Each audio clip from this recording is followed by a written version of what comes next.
Chaque jour, du lundi au samedi, suivez le journal des Scoop FM à 18h30, 21h30, 8h juste, 12h30 et 16h juste sur la 98.5 MHz qui pousse 24 radios et sur la radio communautaire Moïseni à 9h05, 13h03 et 21h juste sur la fréquence 101.0 MHz. Nos chaînes partenaires Scoop FM, la neutralité réelle. Une nouvelle session du journal sur la chaîne de la neutralité réelle. Mesdames, Messieurs, bonjour et bienvenue. À la une de cette édition, ce mercredi 18 décembre 2024, à la Cité de l'Union africaine, le président Félix-Antoine Tshisekedi Tshilombo a reçu solennellement demain de la ministre de la Culture, Art et Patrimoine, Madame Joëlle Elébé, les spécimens de son nouveau portrait officiel. Et puis, après 5 mois de sa promesse, le vice-premier ministre, ministre de l'Intérieur et Sécurité, décentralisation et affaires coutumières, Jacquemin Chabani, a lancé le mercredi 18 décembre 2024 les travaux de réhabilitation du centre de formation de la police à Kisangani. Gracia Akilimali nous fera le point au cours de ce journal. C'est tout pour les sommaires. Mesdames, Messieurs, encore une fois, bonjour et bienvenue. Comme l'annonçait dans les sommaires, le mercredi 18 décembre 2024 à la Cité de l'Union africaine, le président Félix-Antoine Tshisekedi Tshilombo a reçu solennellement demain de la ministre de la Culture, Art et Patrimoine, Madame Yolande Elébé, les spécimens de son nouveau portrait officiel. Suivez.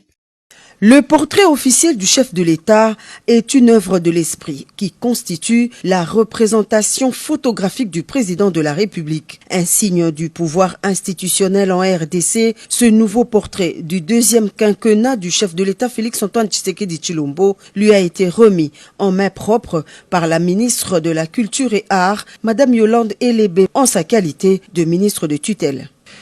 Alors nous sommes venus pour lui remettre son portrait officiel pour la deuxième mandature et bien évidemment nous en avons profité aussi pour parler de certains autres sujets liés à la culture.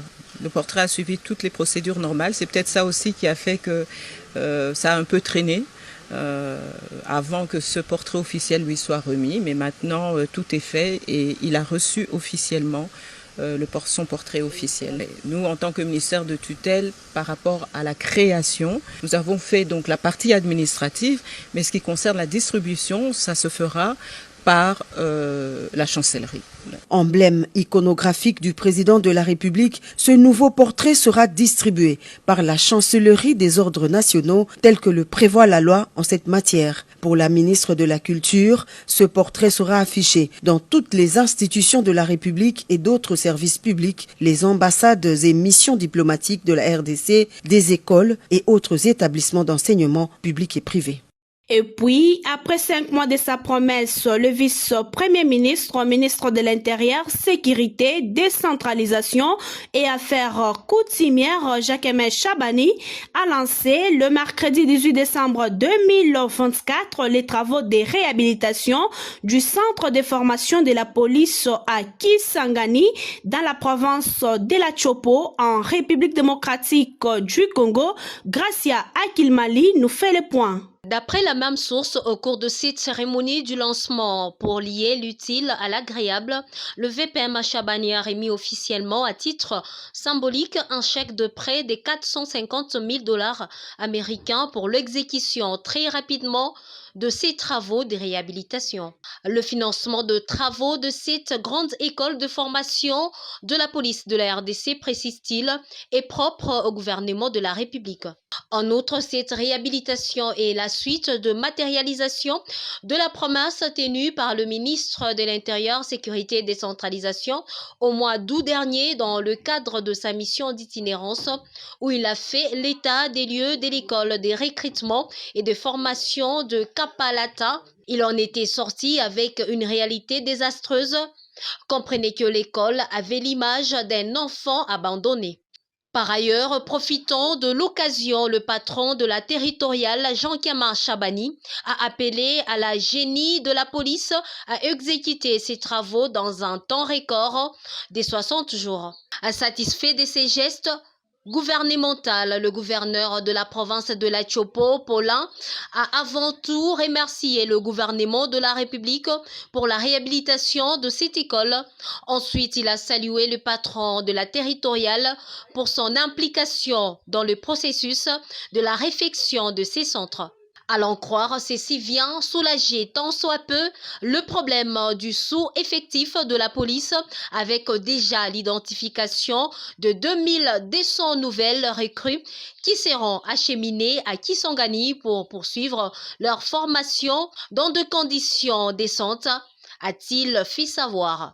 La République démocratique du Congo, par les trichements de la ministre des Affaires étrangères, a lancé le mercredi 18 décembre 2024 sa campagne pour obtenir un siège comme membre non permanent au Conseil de sécurité des Nations Unies. Joss Kalenga nous en dit plus. Il a réuni des diplomates accrédités et représentants politiques. La ministre Thérèse Kaikwamba Wanye a rappelé l'histoire de la RDC au sein du Conseil de sécurité, affirmant que le pays n'est pas étranger à cet organe.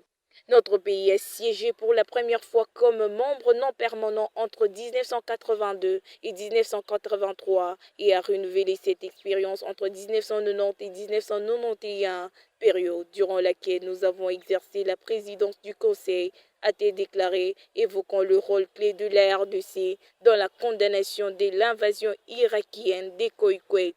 Ce membre du gouvernement a également exprimé avec conviction que Kinshasa peut apporter une contribution significative à la diplomatie internationale en partageant son expérience en matière de maintien de la paix et des résolutions de conflits. Nous croyons que la paix et la sécurité sont le fondement du développement durable, a ajouté la ministre, avant de souligner que la RDC est candidat idéal grâce à sa position géostratégique et son engagement en faveur de la paix. Le Conseil de sécurité de l'ONU chargé de maintenir la paix et la sécurité internationale se compose de 15 membres, dont 5 sont permanents. Le membre non permanent, bien qu'ayant pas droit à de veto, participe activement aux décisions majeures. Il faut rappeler que la candidature de la RDC est soutenue par l'Union africaine et la communauté de développement de l'Afrique australe. Elle intervient peu après son élection comme membre du Conseil des droits de l'homme pour le mandat 2025-2027. Poursuivant toujours ces radiojournal, la République démocratique du Congo, à travers le ministre de l'Éducation nationale et de la nouvelle citoyenneté et le programme alimentaire mondial, ont scellé un accord de collaboration pour la mise en place de la politique nationale d'alimentation scolaire. Les détails. Ces mémorandums d'attente signés le 9 décembre dernier à Osaka, au Japon, s'inscrit dans la volonté politique affichée par le président de la République de faire de l'éducation une priorité majeure. Pour la ministre d'État, Raissa Malou, ses partenariats avec PAM offrent un cadre de collaboration pour fédérer toutes les initiatives autour de l'alimentation scolaire et renforcer la complémentarité et la synergie dans les rôles que chaque partie est appelée à jouer. Peter Moussoko, représentant des PAM en République démocratique du Congo, a affirmé que l'engagement de son institution a accompagné les gouvernements dans ses efforts pour améliorer les conditions d'apprentissage des enfants congolais. Il a exprimé sa volonté de soutenir les pays dans la création d'un environnement éducatif favorable et propice pour la réussite de tous les élèves. Cette signature est un pas important dans la concrétisation de la volonté politique du président de la République, chef de l'État en matière d'éducation. En effet, l'introduction des cantiques scolaires à la fois un soutien à la gratuité de l'enseignement primaire et une stratégie pour améliorer les conditions d'apprentissage des enfants répond à un besoin capital dans le pays. Le mémorandum d'attente repose sur plusieurs domaines d'action: l'élaboration d'une politique nationale d'alimentation scolaire, le soutien à la mise en œuvre de programmes d'alimentation scolaire, avec des stratégies innovantes, ainsi que la formation et le renforcement des capacités des parties prenantes. Un autre axe important de cette collaboration concerne l'intégralité des technologies numériques dans les systèmes éducatifs à travers l'initiative Digital School qui favorisera l'accès à l'apprentissage numérique. Les résultats provisoires des élections législatives dans la circonscription de Massimanimba au Kwilu ont été rendus publics le mercredi 18 décembre par la Commission électorale nationale indépendante au centre Bossolo. Écoutez le président de la centrale électorale en République démocratique du Congo, Denis Kadima, dans cet extrait. Mazenga Mukanzu Didier, AAC Bar Palou, 13 833 voix obtenues. 2. Kamisendu Kutuka Jean, AAAD, 13 324. 3. Kinkie Moulumba Trifon, AAAP, 10 600. 4. Sindani Kandambu Donald, 4AC, 8808 voix obtenues. Enfin, 5. Louasangu Muheta Paul de la Croix, UDPS Tshisekedi, 7657 voix obtenues. Merci. Merci, Excellence. En bref, le tribunal de paix de Kinshasa, Kinkole, a condamné l'opposant Jacques Ndala à 2 ans et 6 mois de servitude pénale. Dans son arrêt rendu, mercredi 18 décembre 2024, selon les jugements, l'ancien proche de Moïse Katumbi Chapwe est reconnu coupable de la propagation des faux bruits. Selon le ministère public, Jacques Ndala aurait divulgué des fausses informations concernant un traitement inhumain dont aurait été victime en 2021 dans les locaux de l'Agence nationale des renseignements. L'influenceuse Denise Dissochoy avait informé en septembre dernier d'être la commanditaire de l'arrestation de Jacques Ndala. Ainsi, l'opposant avait fait un témoignage pour dénoncer les mauvais traitements dont aurait été victime.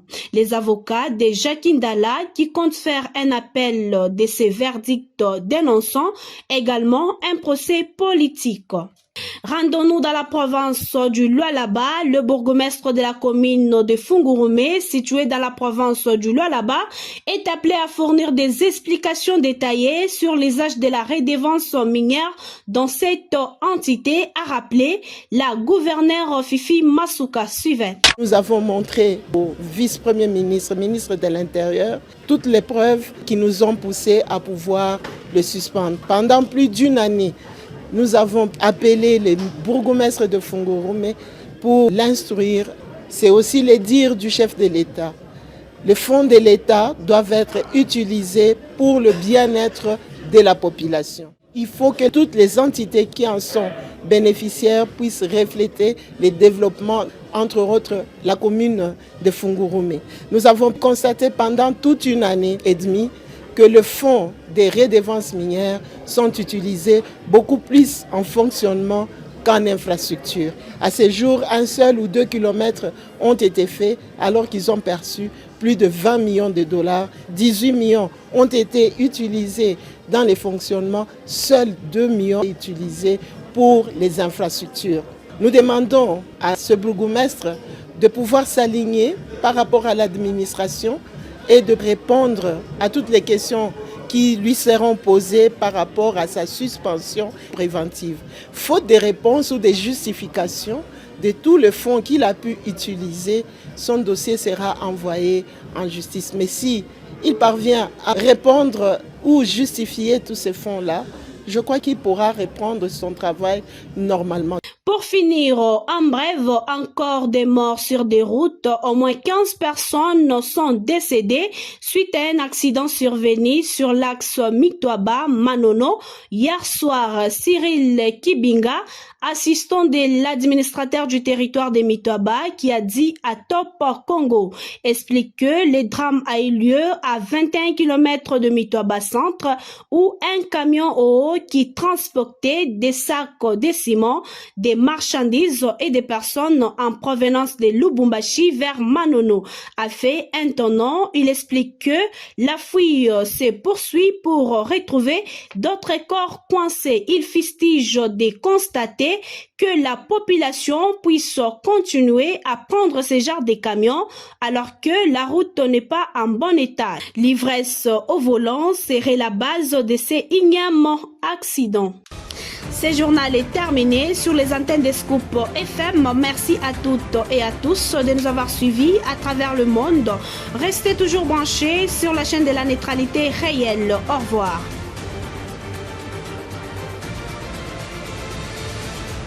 Chaque jour, du lundi au samedi, suivez le journal des Scoop FM à 18h30, 21h30, 8h juste, 12h30 et 16h juste sur la 98.5 MHz Kipushi 24 radio et sur la radio communautaire Moïseni à 9h05, 13h03 et 21h juste sur la fréquence 101.0 MHz.